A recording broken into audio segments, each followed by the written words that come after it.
Welcome back to this week's edition of the Rock and Roll Ghost podcast. This week we have actor, filmmaker, writer, Roman Zaragoza. He's one of the stars of the hit comedy Ghosts on CBS. Welcome to the show, Roman. It's a pleasure to have you. Thank you so much. Thanks for having me. No, thank you. Where are you at today? LA?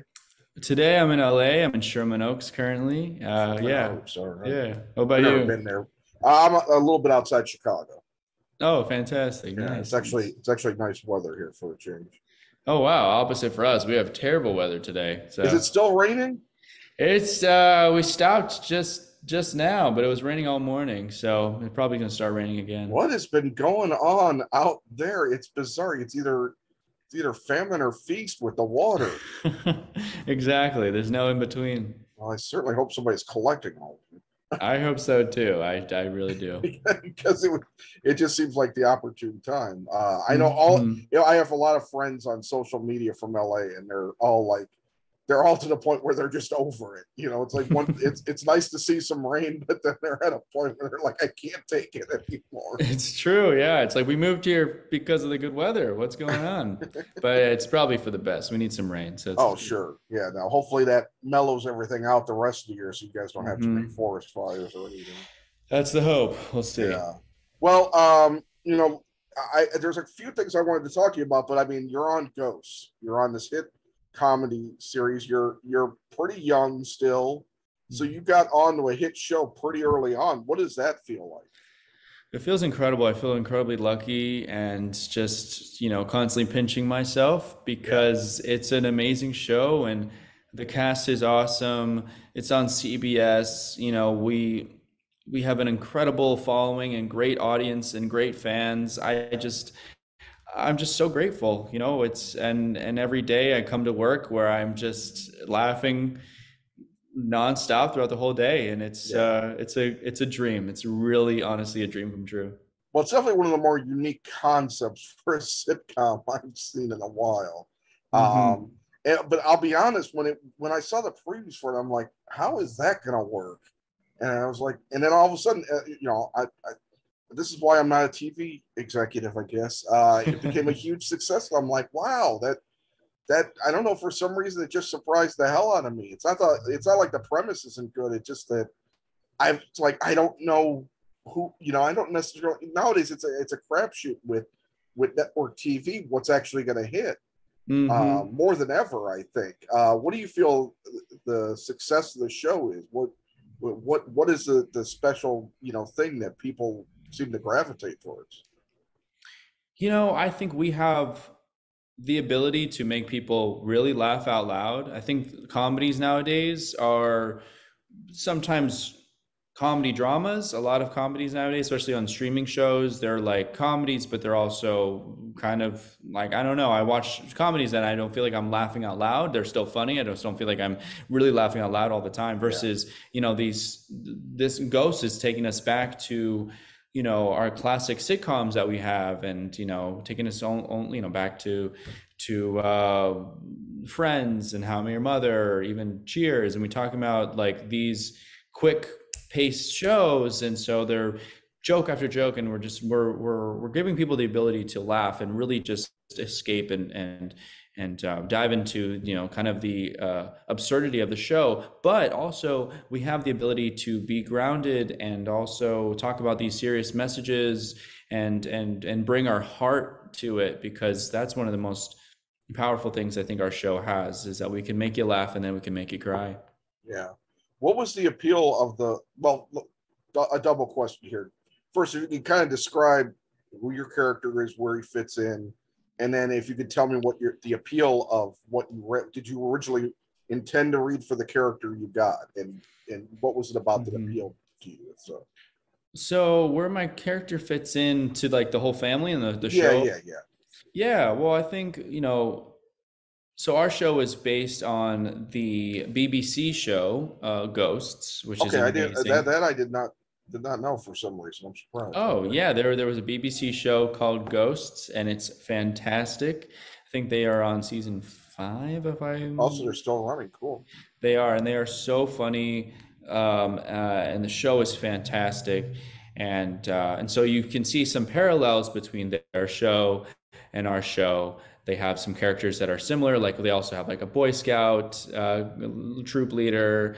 They just have characters that you can kind of see are similar to our show, except they don't really have a character that's kind of similar to Sasappis. Sasappis is very dry and very sarcastic. He has elements of being the deadpan one in the room, and I've loved being that character because a lot of the characters in the show are very larger than life and very funny and very big. And, I think it's fun to have that contrast of like big, big, big. And then you pan to Sasappis and he's just like, oh my God, I hate this place. There's something so fun about that, and to have like those different perspectives. And yeah, so that's how he fits in, I think, with the family and with the show. And well, sorry, what was the second question? No, the second one was did you originally go out for this role? Oh, right. And what about it appealed to you? Right. So I got the audition about a week before we shot the pilot.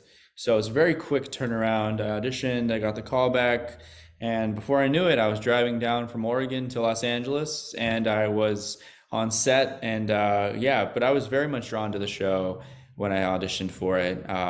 I'm always nervous whenever it says like 1500s native guy, because you're always like, oh no, they're gonna make me like do an accent. They're gonna perpetuate stereotypes for native people. But thank God it was not the case. Sasappis is such a fun, three-dimensional, well-rounded character where he has, his ups and downs. He has his good sides, his bad sides, and we're seeing just like a full-rounded person, which is what I'm always, seeking when I'm playing a character. I don't want to play a token. I don't want to play a stereotype. I want to play just a three-dimensional person. So yeah, I've been really grateful for that. And I always initially auditioned for Sasappis. And yeah, okay. Well, what's cool about the idea is that, you're somebody that's obviously been deceased for hundreds of years, so you don't have to be stuck in the time period necessarily that right. Well, you were in. So you're it's odd considering a dead person can evolve, but your character doesn't have to be stuck in that time frame. So yes, exactly. he's got oddly enough probably cultural references by now and everything. Well, that's the thing that we've talked about, because people are like, why doesn't Sasappis have an accent? And my justification is like, well, he's been dead for 500 years and he died very young. Right. So he's very impressionable. He didn't get set in his ways. He's still very impressionable, and he's very observant, and he can just like adapt it to his surroundings. And I honestly think that he's just he loves pop culture. He loves these trashy TV shows. I can imagine him being more into just all these pop culture things throughout the years. Maybe when Shakespeare was coming out, he's like, well, actually that would be kind of like the same time, but like I don't know, 1700s, 17 to 1800s. We're just thinking about like the early 20s when Alberta was alive, and he'd be like, wow, I love this music. This is awesome. And like kind of like copying that era. I'm sure when Elvis came around, he's like copying Elvis. Like it'd be funny to see him like copying these different. Well, that's the thing. Yeah, you could do anything with these characters because they can have any number of references at this point. Exactly. Yeah, we have a bunch of jokes like that where everyone's like watching a TV show or something and just mimicking the show, or like, mimicking whatever. They watch SNL one night and they're like all doing the Californians, like it's funny things like that our show just has the capacity to do. Yeah, that's awesome. Well, you mentioned having to come down from Oregon. Were you up there for with the Oregon Shakespeare Festival at the time?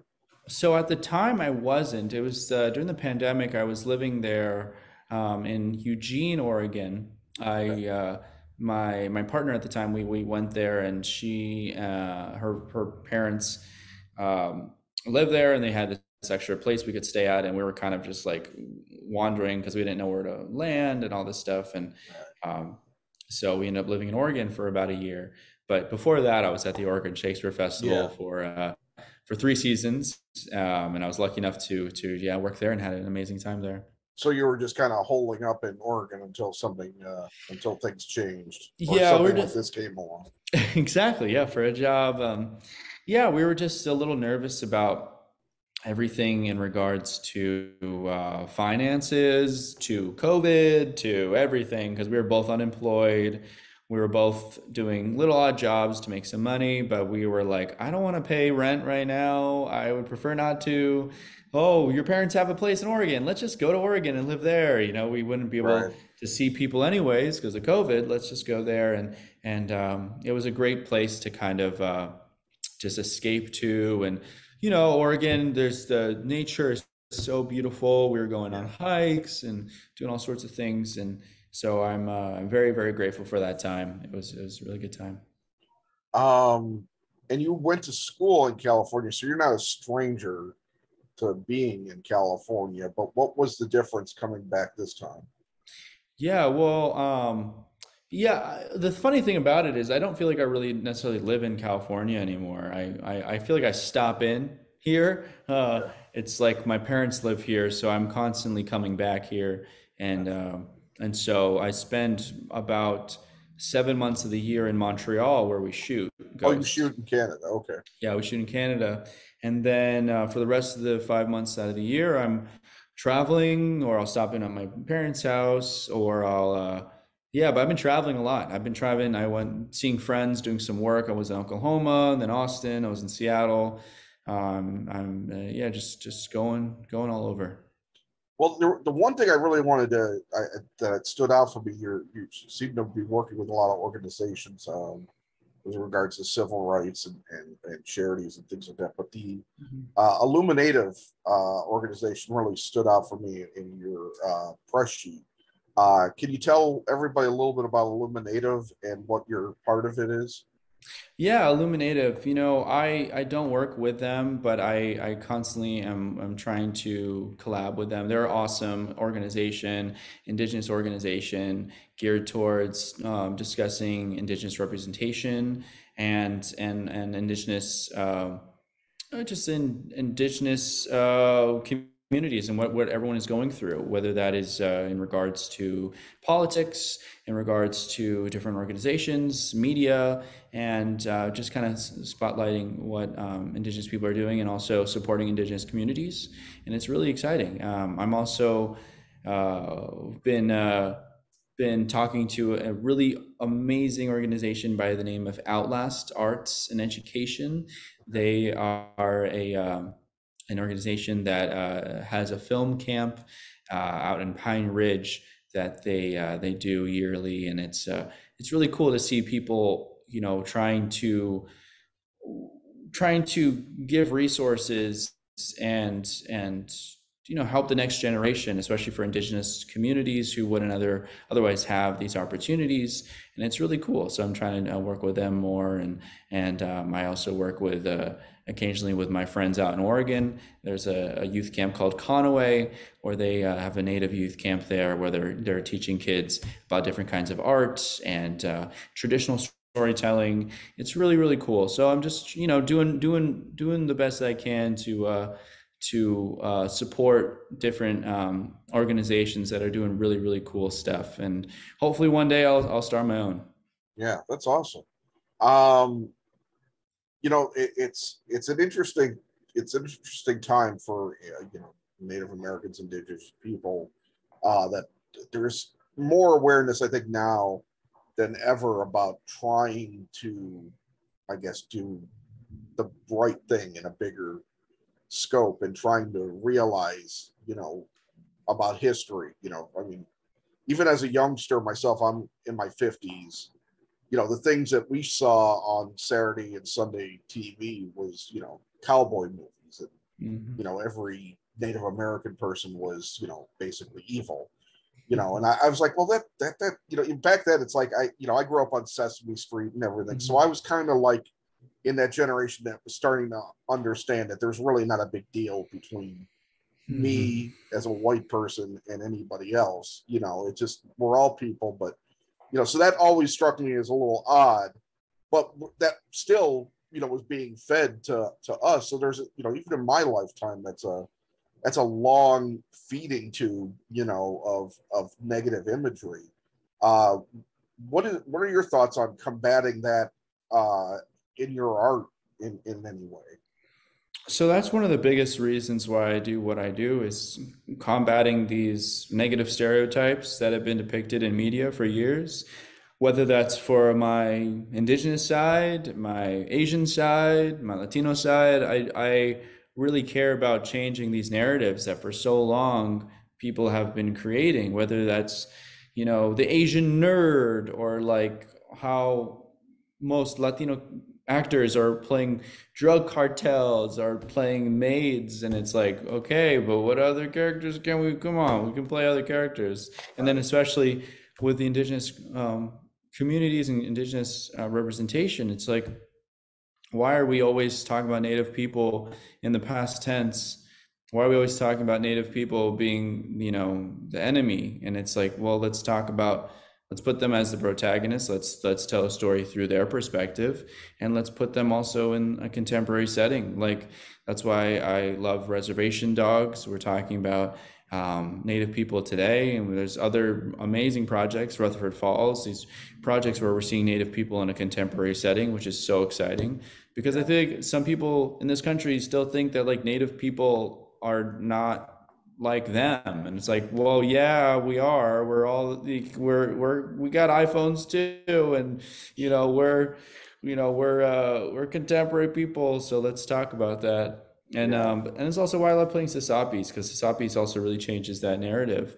He is appearing to people as what you would see as Native representation years ago, like, and of seeing someone in, like, in buckskins and, in that kind of outfit. But he's also changing the narrative by just being who he is. He's like, yeah, sure, I'm dressed like this, I've been dead for 500 years, but also I am a sarcastic, jaded old man trapped in a young, hopeless romantic's body. And it's, I love playing that duality and talking about how he's just this three-dimensional being, and he's so much more than any negative stereotype. And so I'm really hoping that people see that, and it's like, oh yeah, Native people are more than just these negative stereotypes that have been perpetuated for years. Yeah. Now, do you ever get tired of just wearing the same costume all the time? There are some days for sure, because my costume is yeah, it's very elaborate. You don't even get to see everything, but there's like a lot going on, and it can be heavy some days. But for the most part, my costume is awesome. Like, Yeah. it's breathable, it's leather, it's nice. It's a really beautifully made costume. So I really enjoy wearing it. Okay. It's good for outdoors. It's good for indoors. And then also I don't have to do different fittings. Like, There you go. Rose and Utkarsh have to go to fittings constantly, and it's Yeah, like, yeah. that sucks. I don't have to do that. It's like I don't know what it's like. But that's pretty funny. There was something I was going to ask you. I'm sorry, I've been kind of dropped the ball, but you're also pretty athletic from what I read. You do martial arts, you box, and you just took up rock climbing. What exactly about rock climbing appealed to you? Yeah, it's a good question. I love rock climbing. I'm a very physical person. I study Wing Chun right now. It's Okay. a form of Kung Fu, and I studied karate and Kung Fu in high school, and I do boxing occasionally. Um, but yeah, I love rock climbing. Rock climbing is cool because it's a very much a mental game as much as it is a physical game. So that's what I really like about it. It challenges you mentally, because sometimes you are your own worst enemy, and you're like, if you get afraid, or if you don't think you can do it, you're not going to do it. But if you just believe and just trust that sometimes you can, and there's something so beautiful about that. And so yeah, I really do love rock climbing. How extreme do you go with the rock climbing? I'm not that extreme. I'm You're definitely not not that Tom extreme. Cruise in Mission Impossible 2. No, definitely not. No, no, no, no, no, no. I'm pretty tame when it comes to rock climbing. I do it for fun. I don't do it for, like, let's go to this crazy um, I don't know, this, let's go to this crazy place and climb 1,000 foot Yeah. wall. Like, no, that's not me. The comedy sitcom idea would be you talking about going rock climbing, and then cut away to you being at like a kid's place, rock climbing one of those little walls. Exactly. Yeah, yeah, exactly. A wall that's like 5 foot, and I just, yeah, Just kicking every kid's ass getting up there. exactly. That's it. That's it. That's it. uh, what kind of things? I mean, what do you work on when you're not when the show's not going on or when you're in between seasons? I mean, Um, what kind of things keep you motivated to keep creative, and what are you looking to do? yeah, I am, I'm a producer on a short film called This Is Their Land right now. It's about the Modoc War of 1872 to 1873, about the Modoc people and how they fought for a reservation on their ancestral homelands. And they fought the U.S. Army for about 9 months. And it's this beautiful, true story and also very tragic. And so we have a short film that we're potentially going to pitch as a miniseries. Besides that, I'm doing a voiceover on a show called Spirit Rangers. It's a animated kids show on Netflix about a Shumash family, and the kids have superpowers to become Nice. like animals. It's so cute. I'm a voice on that. I play Moy. He's the wolf, the emo wolf. And besides that, I'm constantly creating, whether that's writing. I love photography. That's something I really love to do. um, yeah, I just, I'm constantly doing different creative projects. I play guitar, I sing, so it's been a big part of my life recently, just singing a lot and trying to develop my voice and develop my just kind of getting back to who I am again. Of like, I love to dance, I love to sing, I love to perform. So I'm excited to do more of that. Awesome. Awesome. I think I just have two more questions for you. One is, you mentioned being, having different, makeup, makeups of your background. Hmm. Has that ever posed any kind of problem individually for any of those communities? Like, did anybody say, well, you're not this, you're not that, or are you young enough to be raised at an age where maybe that those walls are kind of to some degree with people your age smashed a little bit? You know, that was definitely been the most challenging part of my life, is my identity. And, you know, it's hard when you're growing up being multiracial because you constantly don't feel like you're enough. You don't feel like, you know, I was Asian enough, or I'm Native enough, or I'm Mexican enough. I never thought I was enough, because when I was in, sometimes, especially growing up, when you're part of that community, they're like, well, you're not Yeah, full Mexican, you're not full Asian, you don't know. And it's like, okay, well, then what am I, right? It's like constantly having people tell you what you're not. So yeah. then who was going to tell me who I am? And so that's been a long journey for me to accept and to embrace. But I was working at the Oregon Shakespeare Festival. I'm very grateful for this place because they let me play characters of different cultures. I was doing rep one year. I was doing rep a few years, but one of the years, my second season, I was in a show called Snow and Midsummer, where it was an all Asian cast. So I was doing that show where I was playing like a Chinese farm worker, or Chinese factory worker. And then at night, I was in Oklahoma, where I was playing a character that was Cherokee. And like, that was so cool to be able to kind of bounce around. And like in the morning, I'm playing this side of my heritage and my family, and then at night I'm playing this side. But yeah, there's always going to be people who are going to tell you you're not enough. But at the end of the day, I'm very proud of who I am. I'm very proud of where I come from, and my family, my ancestry, and yeah, it's definitely been a journey, but I'm very proud of who I am. Most looking forward to in your future, either creatively or personally?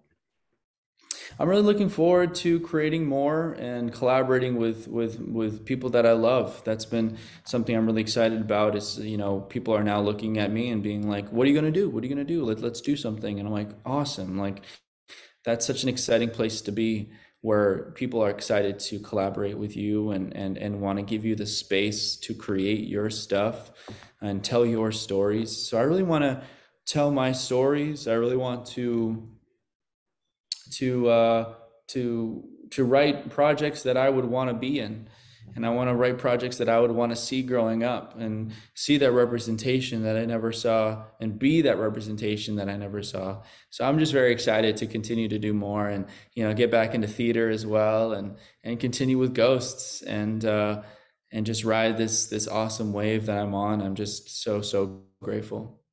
All right. Well, Ramon. I'm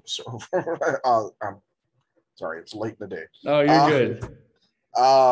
you have, it was a pleasure talking with you. I wish you the best of luck. Good luck with Ghost continuing with everything that you're wanting to work on. I really appreciate you taking the time today, and hope you have a great rest of your day. Awesome. Thank you so much for talking to me. Thank you. You have a great day. All right. See Bye. you. Bye.